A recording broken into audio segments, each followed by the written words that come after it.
Hello everyone, welcome to Critical Conversations, Season 3, Episode 1. I am Chris Hussain, one of your returning hosts for this particular show. We're very excited to be back with you all and in a new space. We're off the Zoom for now, at least the host, that part. Of course, our guests, some may be in studio with us and some may still utilize the Zoom platform, but all in all, we're very excited to be back. I know we took about a 2-week break, but for some of you all who don't know about Critical Conversations, it is a program and a platform for anyone in Trinidad and Tobago, and it's a vehicle for raising issues and treating with them in a productive manner. So to my left, I'm very happy to see returning with us Ms. Shanta Sipasad. Shanta, so tell us a little bit about yourself and what can we expect from you and your point of views on Critical Conversations. Thank you very much, Chris, and hello everyone, welcome. I am Shanta Sipasad, the Treasurer of the Compass Foundation. I am a former youth parliamentarian, both nationally and regionally. I placed third as best debater in my very first youth parliament, where I met the lovely Chris Hussain, and we became friends since then. I am an insurance agent by profession, and I hold a bachelor's in leadership and management with a minor in political science from the University of the West Indies. I am currently pursuing my master's in construction management at the University of the West Indies. Now, you all may see a very new face to the Critical Conversations team, and I just want to introduce Mrs. Narmada Ramjit Singh. She will be one of our hosts this season, and probably going forward, she will be one of our permanent hosts. So welcome, Mrs. Ramjit Singh. Tell us a little bit about yourself. Thank you for having me. Good evening to all of our viewers on the Sunkya Network and to all of our viewers across the various streaming platforms. My name is Narmada Ramjit Singh. I was born in Toronto, Canada, raised in New York City, and my professional experience and training is in public relations, marketing, real estate, and property development. I completed my MBA in international marketing and brand management, and in the last 8 years or so, my husband and I have built our businesses from the ground up together. I am deeply moved to be a part of the Compass Foundation. There are so many pressing issues and matters that are currently facing our country and our population. And people don't have a platform, they don't have an outlet, and most importantly, they don't have a voice. And here at Critical Conversations, you all are doing very important work in raising awareness, and I am happy to be a part of the team. I sincerely believe that we rise by lifting others, and we're all here today because we want to make a difference. We want to contribute to society in a meaningful way, and we want to help to make our community, and by extension, our country, a better place. I'm thrilled to be here with you, Chris and Shanta. You both are bright, intelligent, brilliant, young individuals who have so much to offer. And I would like to commend you both on your initiative and your drive, and you are most definitely inspiration to our youth that are watching. So thank you for having me, and I'm truly happy to be a part of the team. Such sweet words by Mrs. Narmada Ramjit Singh, and we want to say welcome to our show. Welcome, you are now part of the Critical Conversations family. Yes. And you know, we know the impact you're going to bring, that meaningful impact to Critical Conversations. Chris, tell us a little bit about yourself. Thank you so much.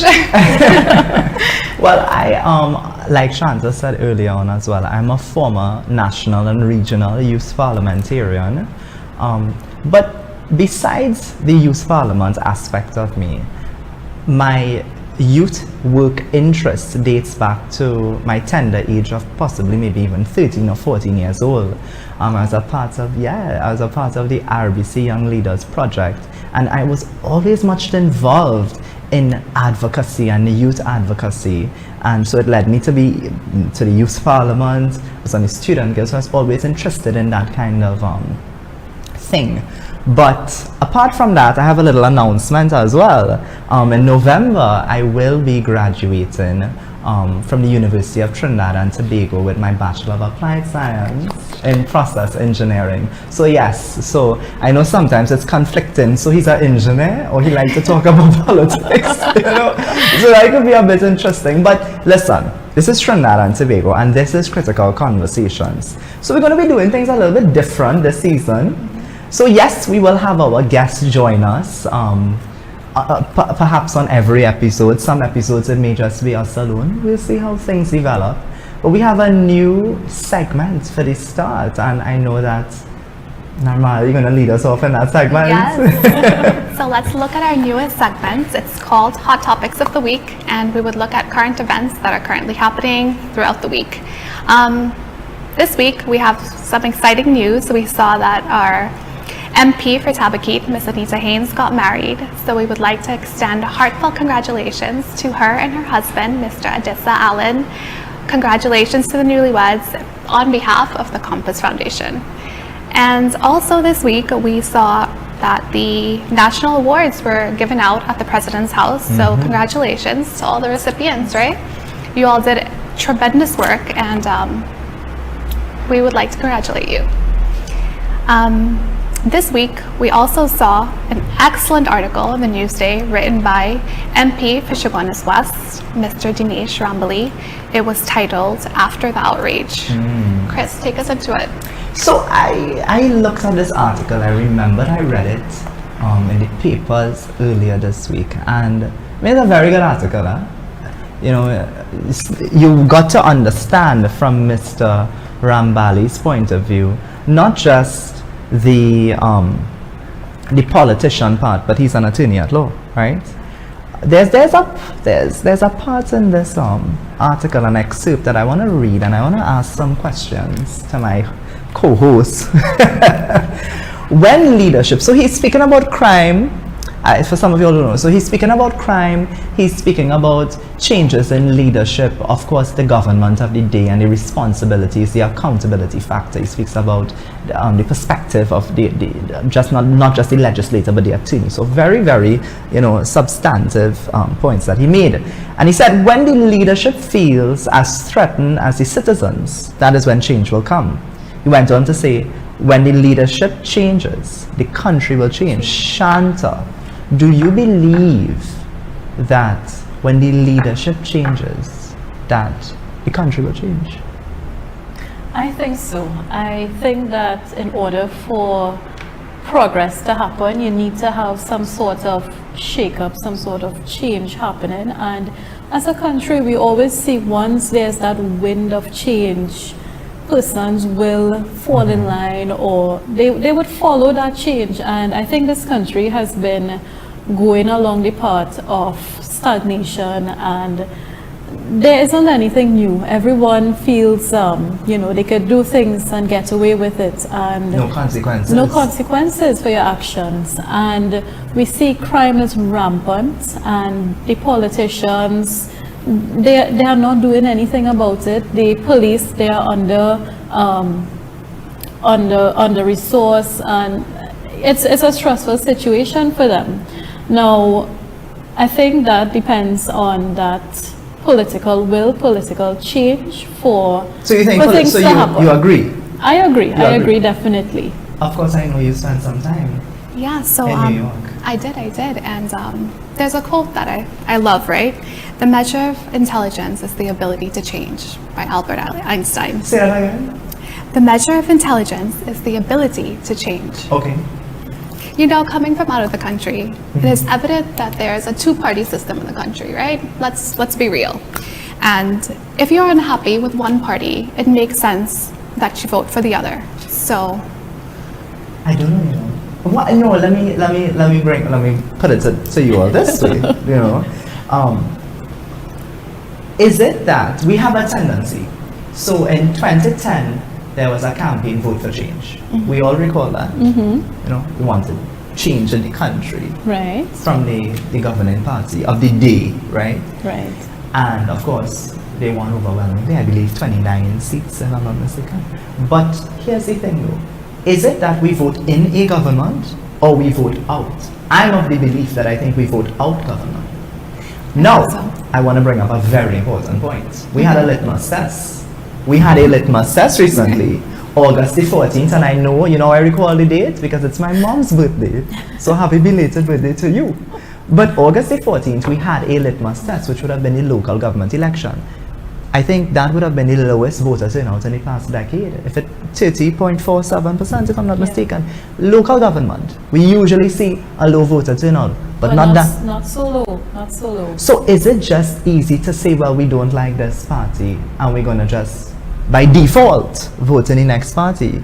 What is your take on that? I think that has always been the voter pattern in this country. You would not look at the two parties, and I would say the two parties, while I have the respect for the third parties and whatnot, but the history has shown that, this country is a two-party system, and the third parties will just come around during election time, but they fall on the side.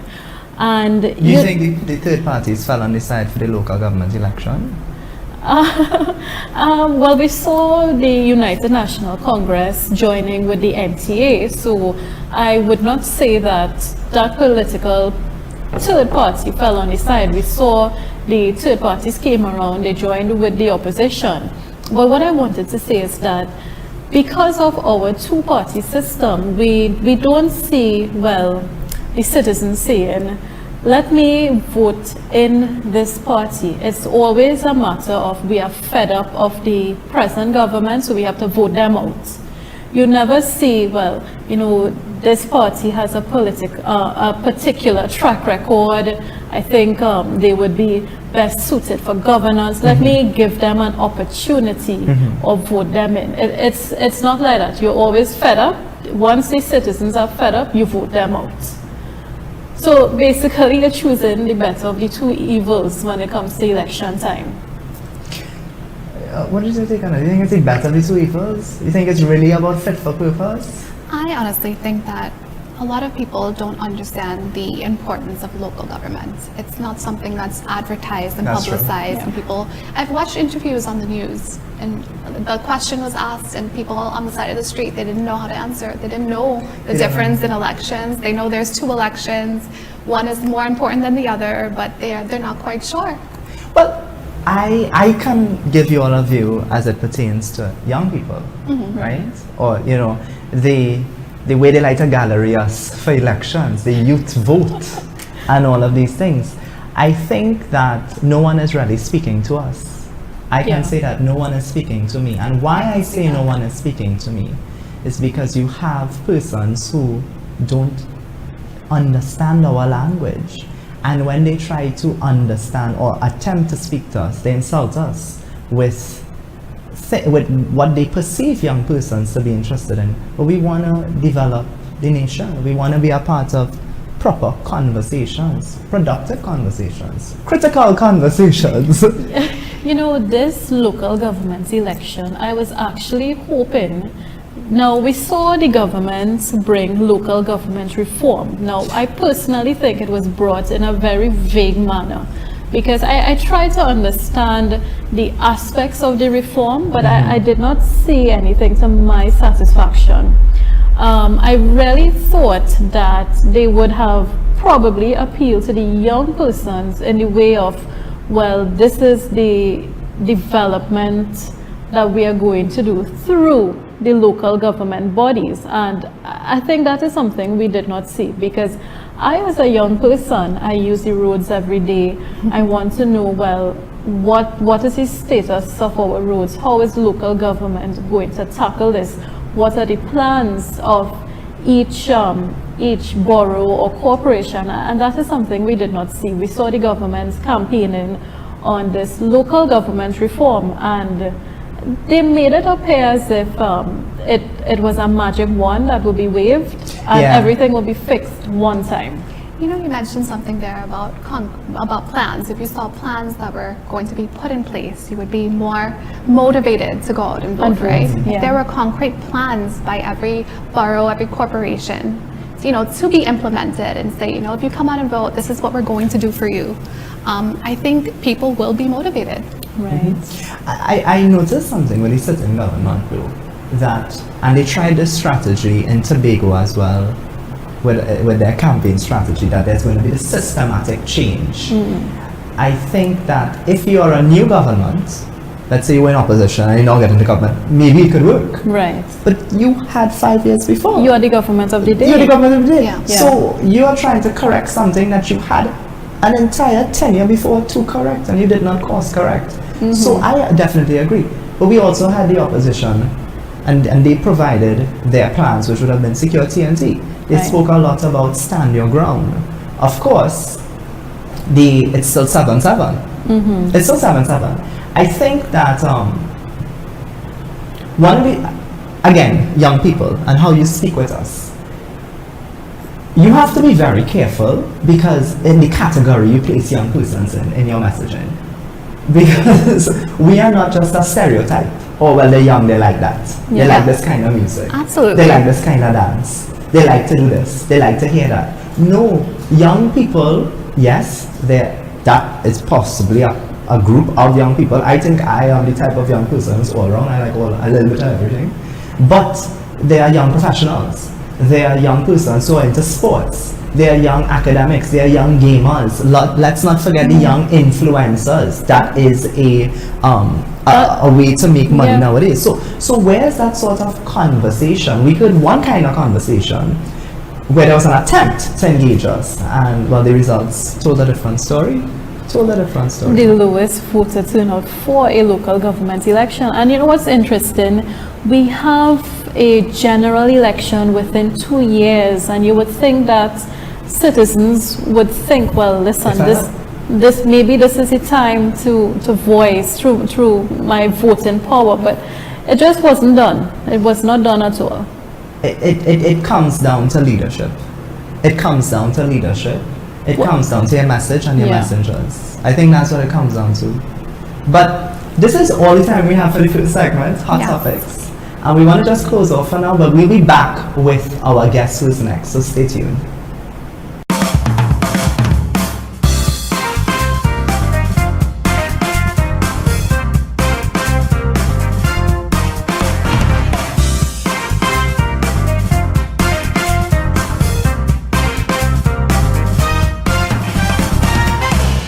Welcome back, everyone. We are joined by Councillor Deryck Bowrin, Councillor for Mondesi. Congratulations on returning a 4th term councillor.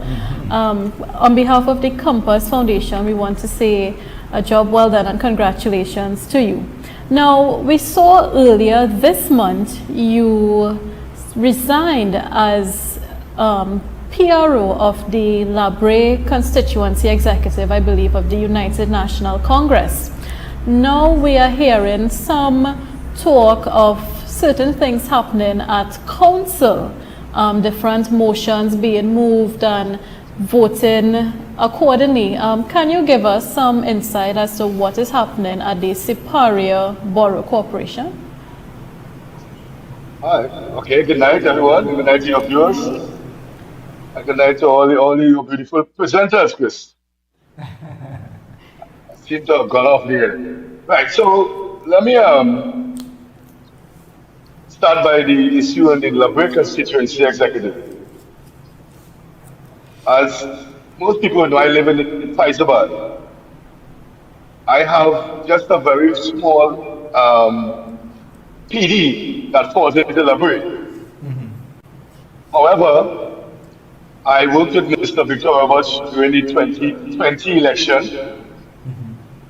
and he wanted me to sort of stay on and assist him in building the constituency.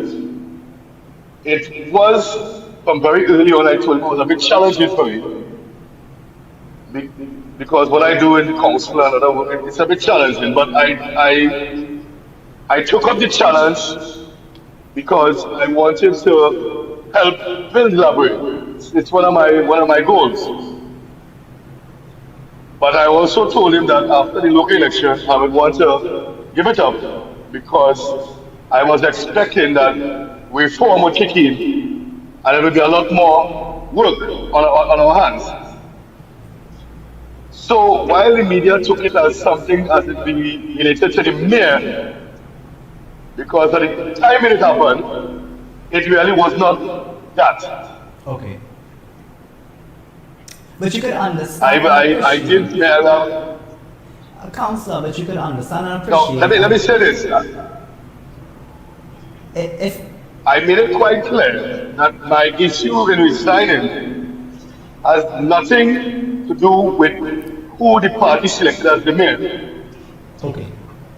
That is the prerogative of the party and political leader, and I respect that. Yeah. But Councillor, I'm glad you're clearing that up because you know there was this perception out there that this would have been almost in protest. So I'm glad that you all heard it here first on Critical Conversations. Yeah. That was erroneous and not correct.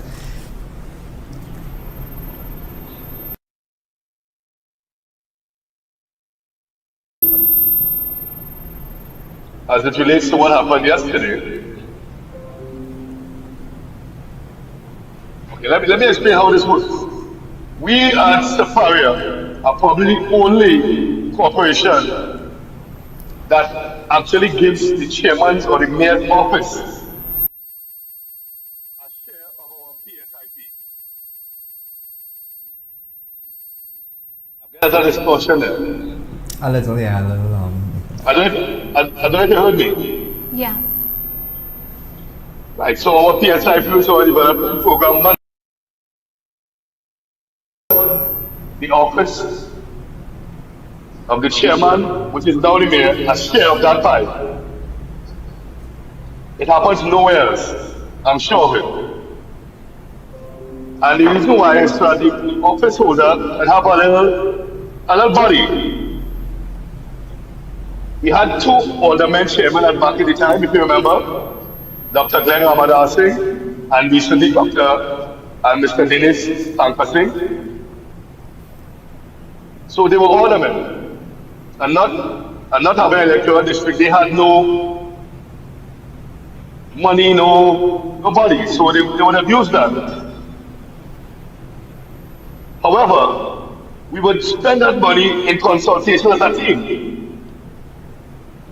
We'd sit down and decide how we're going to do that, like that extra portion. Last term, we had agreed, based on a request by the party, that we would use that money to assist the Siparia West electoral district. The post, because marginal. We had no issue with that. And it worked, because we took it out of that status. Well, I shouldn't say we, Councillor Jason. However, this time around, we have no marginal seats. As a matter of fact, we created a PNM seat into a marginal seat, which is the Erin district. We lost about 147 votes. So this time around, we were thinking that that extra share would be divided, and we all would be able to do a little more in the build-up to the 2025 general election. But that was not the case. The mayor decided on his own how we're going to spend that money and where he's going to spend it. And we objected to that. But what is interesting is that after all of that yesterday, he indicated to the PNM that he was going to give them 3 projects from that money. A UNC councillor, anything from that. Myself and about 2 other councillors. So was and that is where the uppercut fell apart.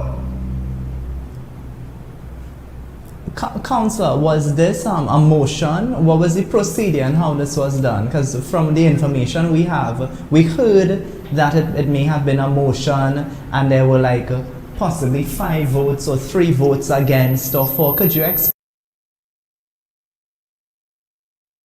1 It was a motion moved by Councillor Deryck. It was seconded by Alderman Roberts. And we went to the vote. So we had 3 and the 5 and 4 PNM members were there. I want to clarify this. We did not vote with the PNM. Okay. The PNM voted with us. Okay. Right? Now I want to also add this into the mix. When the motion was put up, the mayor called us in a caucus. And I was prepared to offer him a way out. But he insisted that I say nothing, and he just wanted how I voted. So I was not given the opportunity to offer a way out. And that is the problem that we are having with his operation, his arrogance.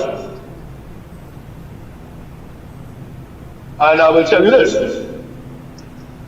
I will not sell my integrity to please anybody. That's a fact.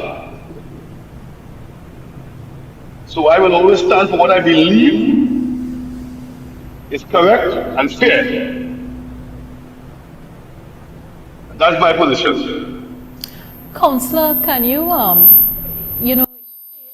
the current mayor has agreed to give the PNM allocations and not the UNC, that the PNM has voted with the UNC against the mayor. Is it because of a dictatorship that is going on in Siparia Borough, or what is the reason? I mean, I can't ask you, but at least you could give us an insight why the PNM voted against the mayor. All right, so let me first of all say, it's not that he offered to give them 3 projects out of that fund. So out of an extra allocation, he was prepared to do that. He said that himself. And in regards to I grew up with this gentleman. I live not too far from where I grew up, not too far where he lives. So I've known him since I've been very young. And he's not an easy gentleman anyway, and he's very arrogant. And we will not tolerate that. We are a team, and as long as we are being treated as a team, we will work as a team. Councillor, where do we go from here? Where does the UNC go from here in this council? Siparia? Well, I mean, listen, I am a member of the UNC. I still remain a member of the UNC. Of course. I have not jumped to any other party or cry any race or anything like that. We have to fix what is wrong. We can't just put a plaster on it and let it fester and get gangrene. If there's a problem, we need to sit and deal with it.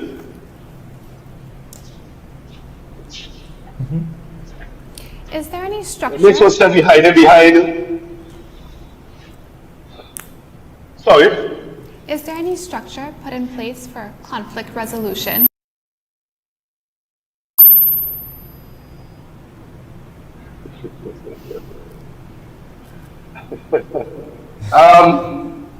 I believe there is. I can't say that I know what it is. But I'm sure the party does have a structure for that. Whether it's functional or not, I don't know. Okay. These are arms that we need to get working, right? Definitely. So, I think any political organization, any corporate organization. correct, they should have conflict resolution. But what is very interesting here is that we're seeing there's a potential fallout within the council. Is that a correct way to describe this? Is there a fallout?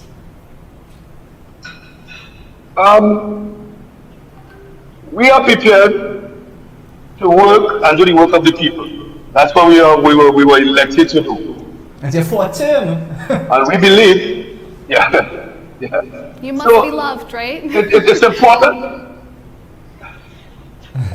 Possibly, I don't know. Possibly. But we have an obligation to our businesses Correct. to do certain things for them.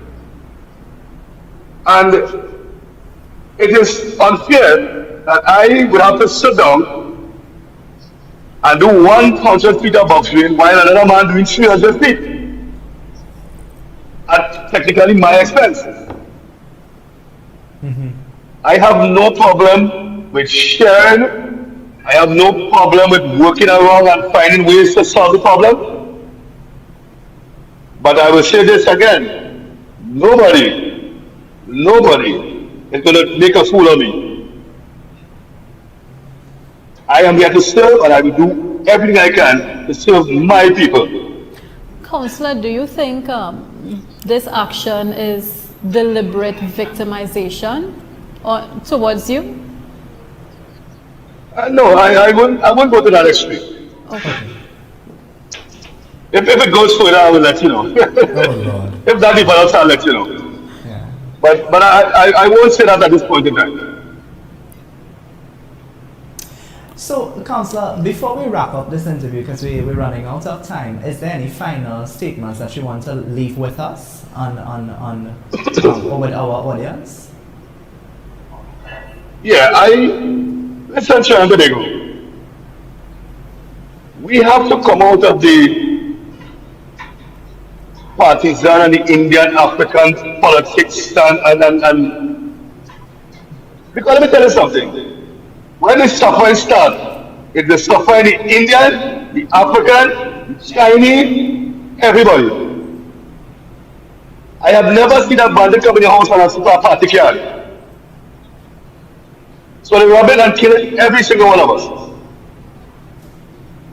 But as a people, if we come together, we can work this out. Yeah. Absolutely. You know, I also add, I remain, and I will always be a member of the United National Congress. We are very happy. And I have no intention of leaving. Yeah. Thank you. Well, there you heard it. We have to come together as a people to solve this crisis. And that is the consensus, right? That is the consensus. Correct. We'll be back with more. Stay with us.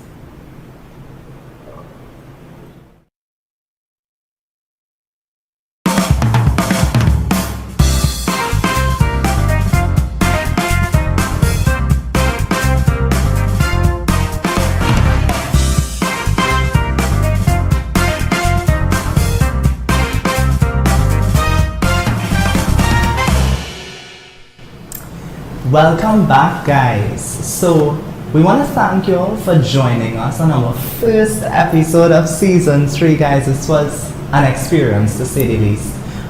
We want to shout out a few persons who assisted us in putting this program together. Of course, Atlantic Computers and Supplies. They have been our driver, our technical support, our director, our producer, with everything, even the presentation, the studio. We want to thank Sangya Network for allowing our outreach to be a bit wider.